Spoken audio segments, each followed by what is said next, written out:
Здравейте хора! Днес ще направим един малко по-различен клип, тъй като много хора изпитват трудности да добавят едно обикновено аудио от едно видео към друго видео и в случая ще добавим готово синхронизирано BG аудио от един филм с ниско качество към същия този филм с по-добро качество. Ето тук се намират и двата файла, като единия файл е с големина около 1 гигабайт и с резолюция 720 на 404. Съответно, то е с по-ниско качество на картината и ако го гледаме на по-голям телевизор или монитор, няма да е много приятно, тъй като ще бъде доста размазано. А това е другия файл с по-доброто качество. В случая видеото е Full HD с оригиналното английско аудио и към него ще добавим BG звука в първия файл. Този метод работи единствено при видеоформати .mkv с еднаква продължителност на видеото и на двата файла, т.е. с еднакви кадри в секунда. Или още по-просто обяснено е като отворим ето тук единият филм, виждаме час, 44 минути и 44 секунди. След това отваряме и другия и виждаме отново същото време. Това означава, че при 99% от случаите и двата файла са рипнати от един и същи източник, най-вероятно Blu-ray диск, и няма да имаме проблеми с синхронизиране.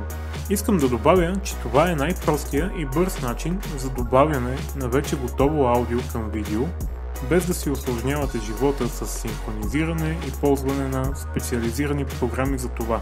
Програмата, от която се нуждаем, е MKV Merge. Тя се използва изключително лесно, тръгва и на по-стари машини, не е нужно да имате адската конфигурация, може и с най-обикновен лаптоп. След като отворим програмата, добавяме първото видео с по-доброто качество. Тук виждаме програмата как разделя аудиото, видеото и субтитрите на отделни файлове и съответно можем да избираме кое да премахнем и кое да добавим. Имаме и различни тагове, които се появяват, те не са от значение в случая, ние ще се фокусираме основно върху аудиото и видеото. Премахваме всички отметки от файловете и маркираме видеото от този филм. Това почти винаги е първия файл или най-добре го запомнете с надписа M5. Разбира се, можем да оставим и оригиналното аудио и някои субтитри, ако желаем. Аз ще оставя и оригиналното аудио и може би и чаптерите за по-лесно превъртане. Сега добавяме и филма с по-ниско качество, за да използваме неговото аудио. Виждаме, че отново има видео и аудио файл. Демаркираме видеото, тъй като вече сме маркирали горното с по-доброто качество и оставяме само българското аудио.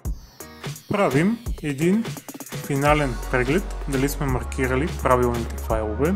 Маркирали сме файла с по-доброто качество на филма, оригиналното аудио и BG звука от филма с по-лошо. Сега натискаме Start Mixing и чакаме няколко минутки.